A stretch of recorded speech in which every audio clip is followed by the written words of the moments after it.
오늘부터 빈들에서 부르는 노래라는 주제를 가지고 두 번에 걸쳐서 함께 하나님의 말씀을 나누고자 합니다. 그 첫 번째 시간으로 오늘 말씀의 제목은 모든 것을 잃어도 괜찮습니까? 라는 질문형의 제목입니다. 괜찮으세요? 모든 것을 잃어도 괜찮지 않죠? 예, 그 괜찮지 않다라는 그 대답이 말씀 안에서 다시 믿음 위에 굳게 서서 모든 것을 잃어도 괜찮지 않을까요? 여기까지는 오늘 좀 갔으면 좋겠어요. 더 나아가면 더 좋고요. 예, 그런 시간 되기를 간절히 소망해 봅니다. 우리가 발을 딛고 살아가는 이 시대를 한번 돌아보면 마치 한 치 앞을 예측할 수 없는 안개 속을 걷는 것 같습니다. 겉으로 보기에는 근데 그렇지 않아요. 눈부시게 발전한 기술 덕분에 스마트폰 하나로 전 세계와 연결되는 그런 풍요로운 시대를 살아가고 있습니다. 하지만 그 화려한 이면들을 들여다보면 어떨까요? 현대인의 내면은 그 어느 때보다 깊은 불안감에 떨고 있는 우리들의 모습을 발견하게 됩니다. 그래서 어떤 미래학자들은 이 시대를 가르쳐서 불확성층의 시대라는 이 단어를 뛰어넘어서 그 앞에다 초를 붙이더라고요. 초불확성의 시대라고 이야기를 합니다. 그러니까 내일 당장 몇 시간 후에 무슨 일이 일어날지 아무도 장담할 수 없다라는 이야기가 되는 겁니다. 그런데 여러분, 놀랍게 성경은요, 이런 불안과 불확실성이 단지 우리 시대의 문제가 아니다라고 이야기를 하게 됩니다.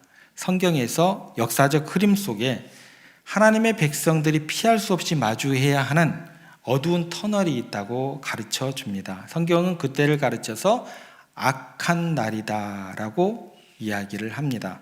그래서 우리가 흔히 악에 대해서 이야기를 할 때 단순히 도덕적인 죄나 타락만을 뜻하는 것으로 생각하기 쉬운데, 성경에서 이야기하는 악한 날의 개념은 그 범위를 굉장히 넓히셔야 돼요. 그러니까 하나님의 섭리 가운데 허락된 거대한 역사의 재난, 거기까지 악으로 포함시켜야 된다라는 거예요. 그래서 전쟁의 소문이 들려오거나 전염병이 창궐하기도 해요. 근데 이게 여러분의 죄일 확률도 있지만 그 죄와 무관하게 전쟁의 소문이 들려오고 전쟁이 발발하게 되기도 하고 전염병이 창궐하기도 해요. 한 측면으로만 접근하면 그래서 잘못되었다라는 거예요.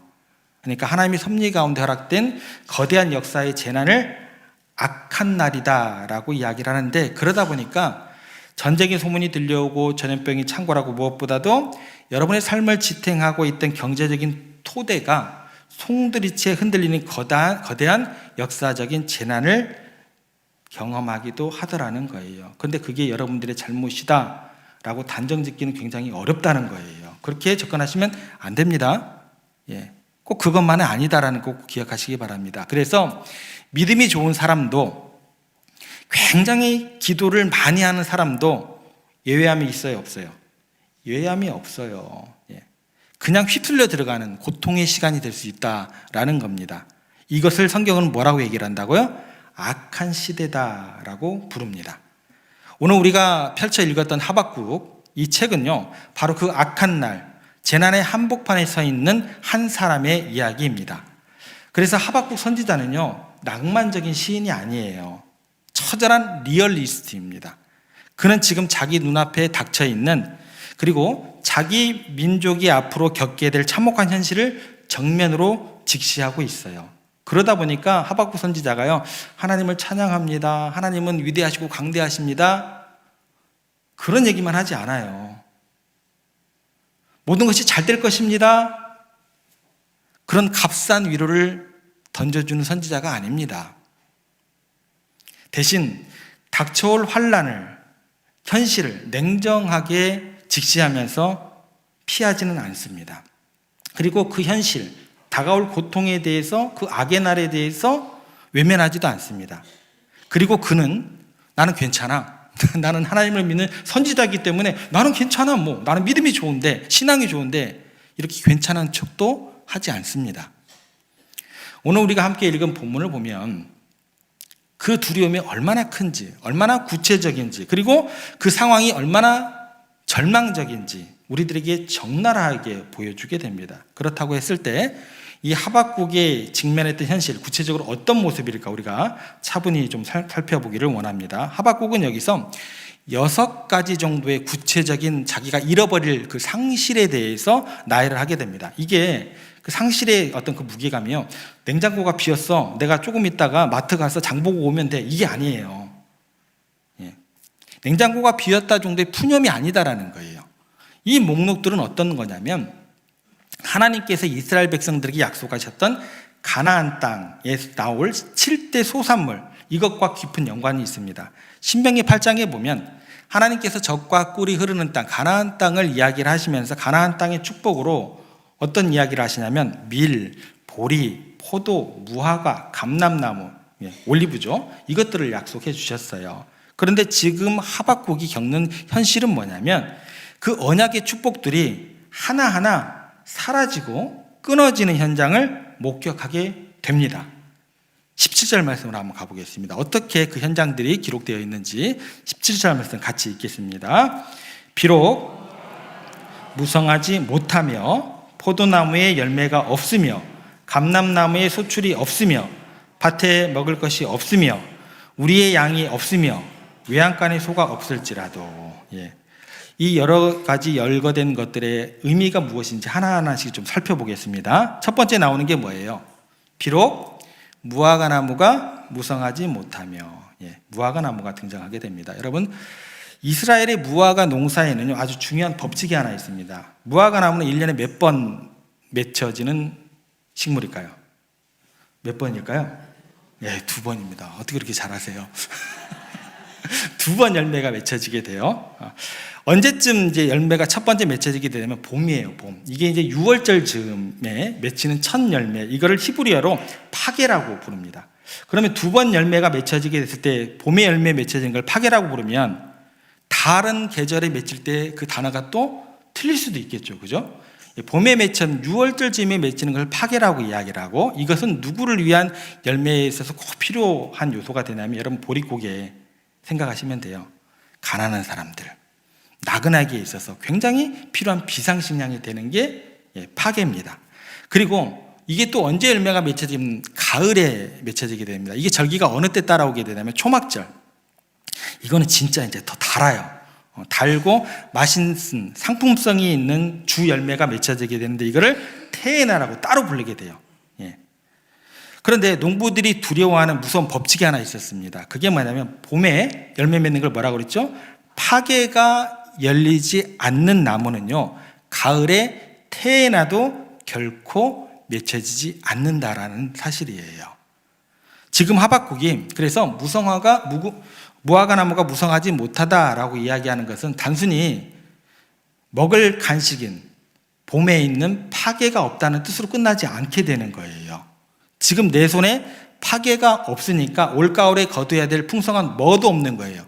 테에나도 없게 되는 거예요. 그럼 여기서 질문 하나 드릴게요. 예수님께서 예루살렘 성으로 들어가시다가 무화과나무가 잎사귀가 무성한데 열매가 없는 것을 보시고 무화과나무를 저주한 사건이 나와요. 그러면 그때는 계절이 어느 때일까요? 제가 좀 어렵게 설명을 했나 봐요. 그러면 언제요? 6월절 즈음에 예수님께서 들어가시는 거잖아요. 그러니까 그 열매를 보시고 이거 가을에도 열매 없겠네. 그러면서 그 나무에 대해서 저주를 하시는 그런 장면으로 이해를 하시면 됩니다. 어찌됐건 지금 내 손에 하박국은 무슨 얘기를 하냐면 파게가 없으니까 올가을에 거둬야 될 풍성한 뭐도 없는 거예요. 테에나도 없는 거예요. 즉 무슨 얘기가 되냐면 현재의 배고픔뿐이 문제가 되는 것이 아니라 뭐까지 끊어진 거예요? 내일의 미래의 소망까지 완전히 끊어졌다는 사형선고와도 같다라는 현실을 직시하고 있는 거예요. 지금 당장도 힘들지만 앞으로도 희망이 보여요, 안 보여요? 보이지 않는 상태, 이것이 하박국이 마주한 숨막힌 현실의 그 첫 번째가 되는 겁니다. 자, 그럼 두 번째로 한번 가볼게요. 두 번째는 뭐라고 나와요? 포도나무에 열매가 없음에. 유대 사회에서 포도주는요 단순한 기호식품이 아닙니다. 석회질이 많은 물을 정화해서 마시기 위한 생명수가 포도주입니다. 동시에 포도주는요 성경에서 언제나 어떤 것을 상징하게 되냐면 기쁨, 또 축제, 이거의 상징이 되는 게 포도주예요. 그러면 결과적으로 이렇게 정리가 돼요. 포도주가 없다는 것은 무슨 얘기가 되냐면 가정의 식수가 오염되었다, 식수가 끝난, 생명수가 끝난 거예요. 그리고 삶에서는 뭐가 사라지게 됐다는 거예요? 기쁨도 사라지고 웃음도 사라지고 축제가 말라버렸다라는 뜻이 되는 거예요. 이게 두 번째입니다. 세 번째는 뭐가 나와요?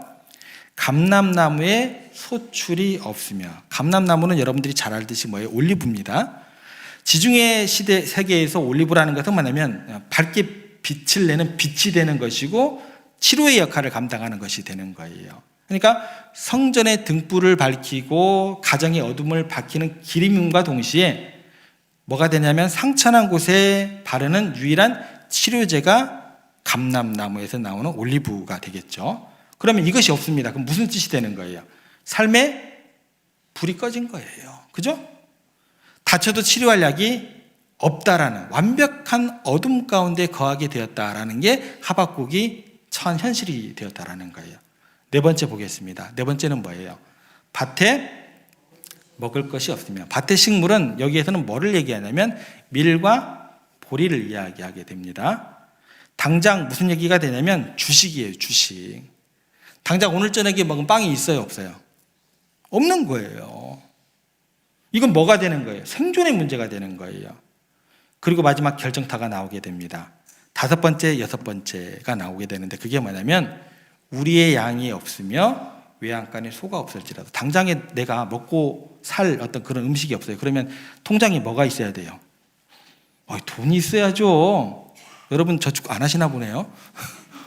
돈이 있어야죠. 그죠? 여러분 고대 농경사에서 가축이라는 것은 뭐냐면 단순한 짐승이 아니에요. 오늘날 치면 여러분들이 부은 뭐가 되는 거예요? 적금이에요. 여러분들이 노후를 위해 준비한 뭐가 되는 거예요? 연금이에요. 든든한 부동산과 같은 자산이 되는 게 가축이에요. 더해서 양떼라는 것은 옷을 해 입을 털을 주기도 하고, 소떼는 그런 것들을 개발할 수 있는 밭을 갈 노동력을 준다라는 거예요. 그런데 이런 것들이 어떻게 되어 있어요? 텅 비어 있어요. 여러분 이런 것들이 텅 비어 있을 때 여러분 6가지 얘기를 했는데 좀 살만하세요? 살림자리가 나아지실 것 같으세요? 뭐를 의미해요? 내가 평생을 바쳐서 일궈온 사업이 부도나고 나와 내 자녀들의 미래를 보장해줄 경제적인 기반이 뭐예요? 완전히 붕괴되었다는 파산 선고를 하고 있는 게 누구예요? 하박국의 현실이다라는 거예요. 그래서 신학자들이 이 장면을 가리켜서 뭐라고 얘기를 하냐면 창조의 역행이다라고 이야기를 해요. 여러분 창세기를 한번 떠올려 보세요.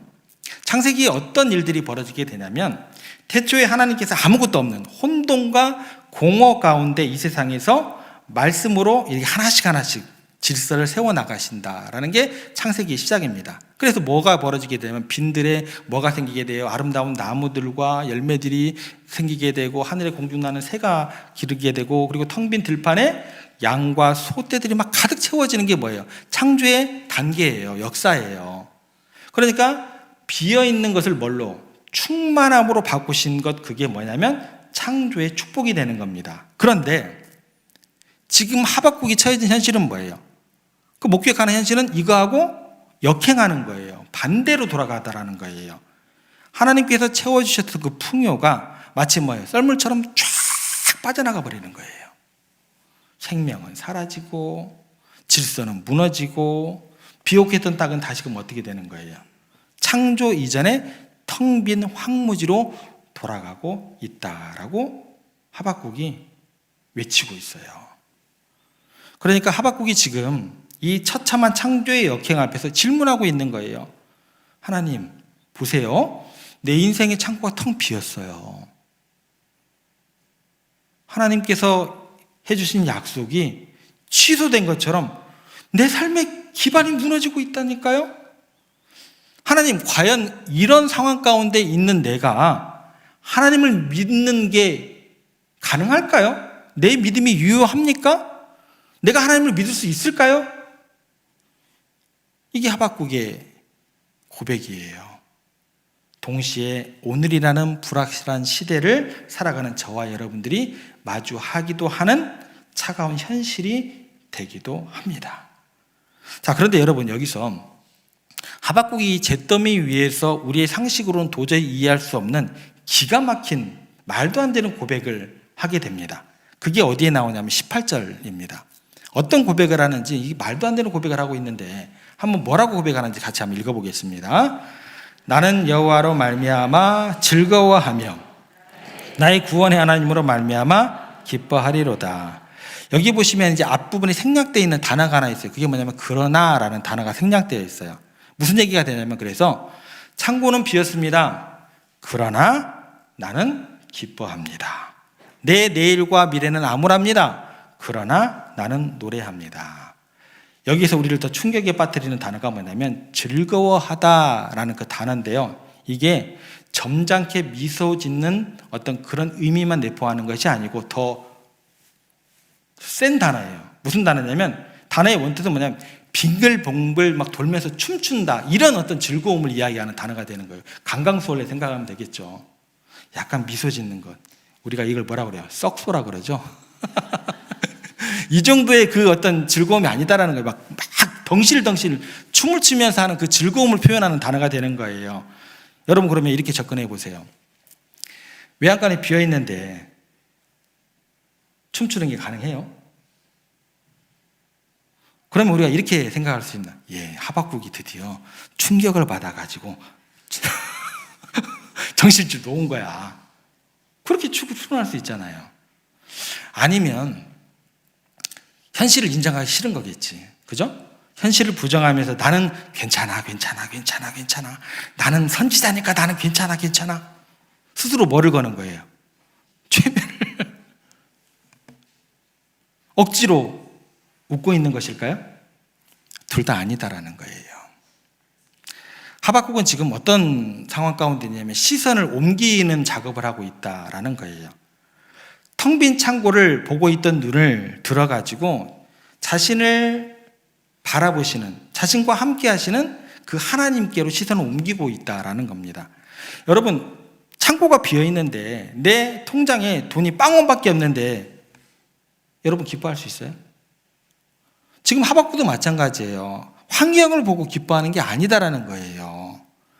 환경을 보면 기뻐할 재료가 1도 없어요. 여러분들 창고에 아무것도 없고 저녁에 먹을 빵이 없는데 기뻐하라 그러면 여러분 기뻐할 수 있냐고요. 환경을 보면 기뻐할 수 없다니까요. 기뻐하는 척 하시면 안 돼요. 지금 하박국이 하는 작업은 뭐냐면 환경에서 하나님으로, 환경을 바라보지 않고 누구를 바라본다고요? 하나님. 소유한 것에서 하나님과의 그 관계로 초점을 뭐예요? 이동시키고 있는 거예요. 그래서 뭐라고 얘기해요? 나는 내 통장에 돈이 있는 것으로 하여서 기뻐합니다. 이게 아니에요. 나는 뭘로 해서 기뻐한다고 해요? 여호와로 말미암아, 하나님으로 말미암아 기뻐하고 즐거워합니다. 내가 가진 소유 때문이 아니라 나를 소유하시고 나를 만드시고 나를 인도하시는 그분 때문에, 그분과의 관계 때문에 내가 기뻐하겠습니다 라는 이야기가 되는 겁니다. 그런데 여러분, 이 지점에서 여러분들 이제 솔직해지셔야 돼요. 이 설교를 들으시면서 이 말씀을, 또 하박국의 고백을 들으면서 이 아름다운 찬양이 여러분들의 마음에 위로가 되세요? 아니면 도저히 넘을 수 없는, 흉내낼 수 없는 높은 벽처럼 느껴지세요? 오히려 좌절감이 들지 않으세요? 제가 명색이 목사입니다. 제가 목사지만 이 본문을 묵상할 때마다 위로가 안 돼요. 화가 나요. 좌절감이 더 저를 짓누릅니다. 그런 무거운 마음을 느끼게 돼요. 제가 그러니까 여러분도 그러실 거예요. 하박국 선지자님, 당신은 성경에 나오는 위대한 인물이니까 가능하겠죠. 하지만 저는 그저 그런 평범한 가장입니다. 제 믿음도 약한 그저 그런 신앙생활을 하고 있어요. 당장 다음 달 대출 이자가 걱정이에요. 아이들 학비 마련하기가 두렵습니다. 더군다나 노후 준비는 안 되어가지고 두려워 죽겠는데요. 그런데 나보고 웃으라고 하시면 어떻게 합니까? 어떻게 춤추라고 하십니까? 만약 우리가요, 이 본문을 읽으시면서 그래, 나도 하박국처럼 의지력을 발동해가지고 내가 이를 악물고 웃어야지, 결단해야지, 라고 결심했다면 여러분들 며칠 못 가서 그냥 쓰러지십니다. 아예 시도를 하지 마세요. 더 문제가 되는 건 뭐냐면 그렇게 나아가시다 보면 하나님을 원망하게 됩니다. 하나님, 그 얼굴 꼴 보기 싫으니까 제 앞에서 그 면상 치우세요. 이게 누구의 기도인 줄 아세요? 다윗이 했던 기도예요. 여러분의 의지로는요, 상실감의 공포를 이길 수가 있어요, 없어요? 없다니까요. 시도조차 하지 마세요. 나도 웃어야지라고 결심한다고 해서 웃음이 나오는 게 아닙니다. 그래서 우리가 흔히 하는 얘기였죠. 내가 웃어도 웃는 게 아니야. 이런 얘기를 그냥 하잖아요. 우리의 노력으로는요, 빈들에서 절대 노래할 수가 없습니다. 그렇다면 이렇게도 생각을 해볼 수 있어요. 하나님께서 그러면 우리를 주눅들게 하시려고, 우리를 이 말씀을 통해서 절망시키려고 이 말씀을 주셨을까요? 야, 너는 목사라고 하는 녀석이 하박국처럼 못하냐? 그렇게 정죄하시려고 이 말씀을 우리에게 주셨을까요? 이건 더더욱 여러분의 가능성에서 빼시기 바랍니다. 이건 더더욱 아니에요. 우리가 이 지점에서 어떤 것을 생각해야 되냐면 하박국이 바라보았던 그 시선의 끝을 우리가 함께 바라볼 수 있어야 돼요. 우리는 하박국이라는 인물 넘어 그의 손가락이 가르치고 있는 진정한 실체가 무엇인지 바라볼 수 있어야 된다는 거예요. 누가복음 24장에 보면 부활하신 주님께서 제자들에게 이렇게 말씀하십니다. 모든 성경은 나에 대하여 쓴 것이니라 라는 이야기를 하세요. 그러면 하박국서에 나와 있는 이 말씀도 누구에 대한 이야기가 되는 거예요? 예수님에 대한 이야기가 되는 겁니다. 그러니까 하박국의 노래는 예수님의 노래가 되는 거예요. 그래서 하박국 3장의 상황을 가장 문자 그대로 가장 끔찍하고 처절하게 겪으신 분이 이후에 오시게 됩니다. 이 땅에 오셔서 하박국의 고통을 몸소 그리고 완벽하게 겪어내신 분, 그분이 누구세요? 예수 그리스도 되십니다. 그래서 골고다 언덕을 한번 묵상해 보겠습니다. 예수님께서 겪으셨던 그 마지막 순간은요, 하박국보다 더 큰 절대 빈곤의 현장이 됩니다. 그분의 마지막 순간은 정말로 아무것도 가진 것이 없는 자가 되셨다라는 거예요. 무화과 열매는커녕 십자가 위에서 그분은 목마르다라고 외치셨습니다. 마실 물 한 모금조차 허락되지 않으셨다라는 거예요. 양과 소는커녕 그분의 유일한 소유였던 겉옷마저 로마 병정들이 제비 뽑아서 나눠가졌습니다. 여기서 그치지 않습니다. 실오라기 하나 걸치지 못한 채 만인 앞에서 완전히 발가 벗겨짐을 당하셨습니다. 친구도 떠나갔죠. 가족도 떠나갔죠. 자신의 명예와 생명까지 다 잃어버리셨습니다. 이것이 하박국이 경험한 경제적 상실보다 더욱 잔인한 존재의 상실로 다가가게 되었다는 거예요. 그런데요, 이런 물질적인 상실은요, 아무것도 아니에요. 가장 견딜 수 없는 상실이 하나 또 닥쳐오게 됩니다. 예수님께서 십자가에서 이렇게 절규하시게 됩니다. 엘리 엘리 라마 사막다니, 나의 하나님 어찌하여 나를 버리셨나이까. 하박국은 어떤 상실이었냐면 곡식이 좀 없고 소가 없는 정도로 끝났어요. 근데 예수님께서는 뭐를 경험하시게 되냐면 하나님의 임재 자체가 없는, 하나님께서 침묵하시는 완전한 영적 파상까지 더해지시게 됩니다. 이게 왜 문제가 되냐면 영원전부터 하나님과 우리 주님은 한 번도 떨어져 본 적이 없는 거예요. 친밀하고 완전한 사랑 관계에 거하셨다가 그게 완전히 끊어져 버렸다라는 거예요. 무슨 얘기가 되냐면 하늘이 닫힌 거예요. 하나님께서 등을 돌리신 거예요. 철저히 버림받음을 당하셨다라는 이야기가 됩니다. 도대체 왜 그랬을까요? 온 우주의 주이신 그분이 왜 이토록 처참하게 빈털터리가 되셔야만 했겠습니까? 성경은 사도 바울을 통해서 고린도후서 8장 9절에서 이렇게 우리들에게 그 이유를 설명해 줍니다. 같이 읽겠습니다.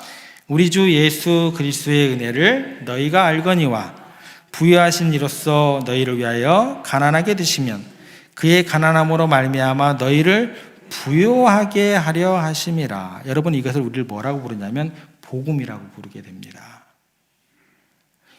이것이 바로 여러분들이 벼랑 끝에서 비어있는 창고 가운데 여러분의 통장에 제로가 떴을 때 그 벼랑 끝에서 붙들어야 될 진리가 되는 거예요. 예수님이 십자가에서 벌거 벗겨지심으로 우리는 영광스러운 의의 옷을 입게 되었습니다. 예수님께서 하나님께 버림받으심으로 우리는 결코 버림받지 않는 하나님의 자녀가 되었습니다. 예수님이 모든 것을 잃고 빈들에서 죽으심으로 우리는 저 영원한 하나님의 나라를 기업으로 상속받는 자가 되었습니다. 우리가 구원받은 것은 공짜지만 하나님 앞에서는 공짜가 아니었다라는 거예요. 그래서 우리에게 이것은 그 어느 것과 비교할 수 없는 값비싼 은혜가 되는 겁니다. 창고 다 털어서라도 통장에 있는 돈 다 털어서라도 받을 만한 값비싼 은혜가 되더라는 거예요. 아들을 잃은 상실, 생명을 내어주는 그 가난, 그 엄청난 값을 지불하시고 저와 여러분들을 위해서 그렇게 주님께서 사셨다라는 거예요. 그러므로 여러분, 여러분의 창고가 비어갈 때, 여러분의 사업이 흔들릴 때, 내일과 미래가 두려울 때 여러분은 절대로 여러분의 비어있는 통장을 묵상하시면 안 됩니다. 여러분의 빈곤을 묵상하지 마시기 바랍니다. 또 나아가서 여러분의 연약한 의지를 탓하지도 마시기 바랍니다. 또한 하박국의 믿음을 보면서 주눅들지도 마시길 바랍니다. 그 모든 순간에 그런 마음이 들 때 여러분들은 어떻게 하셔야 돼요? 예수님의 십자가를 바라보셔야 합니다. 그 십자가를 바라보시면서 예수님의 빈곤을 묵상하시기 바랍니다. 주님께서 나를 위해 모든 것을 이루셨다. 주님이 나의 가장 큰 가난을 가져가셨다. 그러므로 나의 영혼은 결코 망하지 않는다. 이 십자가의 확신이 여러분들의 영혼에 닻이 될 때 비로소 우리는 의지가 아닌 믿음 위에 서는 거예요. 그 믿음 위에 서서 나는 기뻐합니다. 나는 즐거워합니다. 나는 춤을 추겠습니다. 라고 고백할 수 있는 힘이 그때 생기는 거예요. 신앙은요, 여러분들의 의지와 결단이 아닙니다. 바라봐야 될 것을 정확하게 그 시선의 끝에 있는 것이 무엇인지 그것을 바라볼 때 그게 기쁜 소식, 복음이 되는 거예요. 추상적으로 신앙생활 하지 마시기 바랍니다. 이제 이 모든 것을 갖췄을 때 19절 말씀에서 하박국이 뭐라고 고백하는지 우리가 마지막으로 더 살펴보겠습니다. 19절 앞부분에 결론적으로 이렇게 하박국이 선포합니다. 같이 읽겠습니다. 주 여호와는 나의 힘이시라. 여기에서 이제 하박국이 고백하는 내용이 뭐냐면 나의 문제를 해결해 주시는 하나님을 해결사라고 이야기하지 않습니다. 내 창고를 가득 채워주시는 물주라고 이야기를 하지 않습니다. 환경은 변하지 않았어요. 환경은 그대로예요. 그죠? 그런데 하나님 그분이 나의 힘이라고 고백을 하고 있다라는 거예요. 여러분 여기서 힘이라는 단어를 좀 생각해 보면 어떻게 생각을 하셔야 되냐면 전쟁터에 나가는 용사의 군사적인 능력을 이야기합니다. 전쟁터에 군사가 나간다라는 그 전쟁이 없어져서 있는 거예요. 있는 거예요. 근데 그 군사에게는 뭐가 있는 거예요? 능력이 있는 거예요. 힘이 있는 거예요. 이렇게 생각을 하셔야 돼요. 이 힘이라는 게 환경을 바꾸는 힘이 아니라 환경을 돌파하고 밟고 일어서는 힘으로 생각을 하셔야 돼요. 여러분 세상을 살아가시면서 여러분 돈이 빼앗길 수 있어요, 없어요? 성경은 그거 얘기하고 너 세상 살아가는데 통장에 잔고가 많아질 거야. 그런 약속의 말씀이 있으면 얼마나 좋아요. 그런 약속의 말씀 없습니다. 세상 살아가는데 네 돈 빼앗길걸? 이거예요. 여러분 세상 살아가시면서 건강을 빼앗길 수 있어요, 없어요? 여러분 하루하루 더해지면 더해질수록 여러분들 건강 맨날 뺏기고 있어요. 건강 안 뺏게 할 그런 기대를 하지 마세요. 하나님께서 그렇게 말씀하지 않으셨다니까요. 역행을 하면 시험에 들게 되어 있어요. 말씀을 잘못 해석하면 여러분들 가운데 평안도 없고 기쁨도 없는 거예요. 여러분 직장 빼앗길 수 있어요, 없어요? 목사님 왜 그러세요? 그만하세요. 그런 표정인 것 같으세요. 하지만 여러분 세상이 절대로 결단코 빼앗아갈 수 없는 게 있습니다. 바로 예수 그리스도께서 자신의 핏값으로 사신 나의 구원이에요. 내 안에 있는 하나님이 생명입니다. 이거 못 뺏어요. 그분이 나의 힘이 되시기 때문에 그래서 우리는 무너지지 않는 거예요. 하박국은 이 힘을 다음과 같이 이루기에 이미지를 가지고 아름답게 묘사를 해줍니다. 그 뒤에 있는 구절을 좀 보겠어요. 19절 하반절 뭐라고 나와 있는지 함께 읽겠습니다. 나의 발을 사슴과 같게 하사. 사슴이 등장하게 돼요. 여러분, 팔레스타인 광야에 사는 사슴은요 평지를 다니지 않습니다. 험준한 산악지대, 막 바위 위를 막 뛰어다녀요. 가파른 바위, 미끄러운 낭떠러지, 그것은 어느 곳이에요? 위험천만한 곳입니다. 안전한 곳이 아니에요. 하나님께서 여러분의 인생 가운데 고난이라는 험한 산을 없애주겠다고 절대 약속하지 않으셨습니다. 대신 여러분들의 발을 뭐처럼 만들어주시겠다? 사슴처럼 만들어주시겠다 약속하십니다. 그럼 무슨 일이 벌어지게 될까요? 험한 바위 위에서도 미끄러지지 않고 딛고 설 수 있는 뒷발의 힘, 그죠? 낭떠러지 같은 깊은 경제적인 위기 속에서도 균형을 잃지 않고 뛰어넘는 그런 힘, 그 사슴의 발을 여러분들에게 주시는 분이십니다. 어떻게 이런 힘이 생기게 될까요?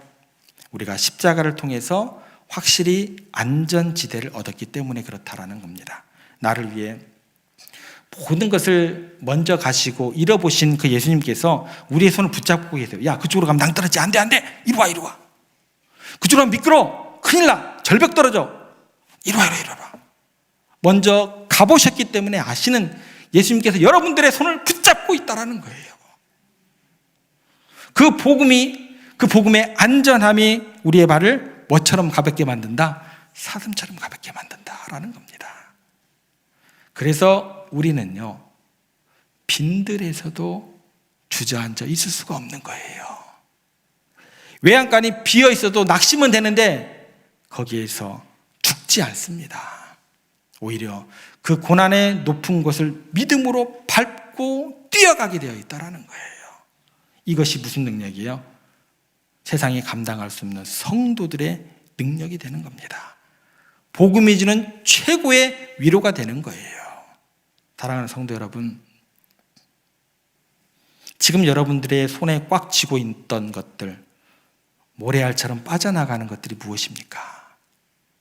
무화과 나무가 마르고 우리의 양이 없는 것처럼 깊은 상실감에 젖어서 여러분들이 잠 못 이루게 하는 것이 무엇입니까? 오늘 하나님께서 주시는 위로의 음성을 들으시기를 바랍니다.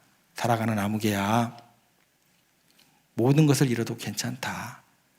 너가 가진 것이 다 사라져도 너는 결코 망하지 않을 거야. 왜냐하면 너희들은 진짜를 얻었기 때문이야.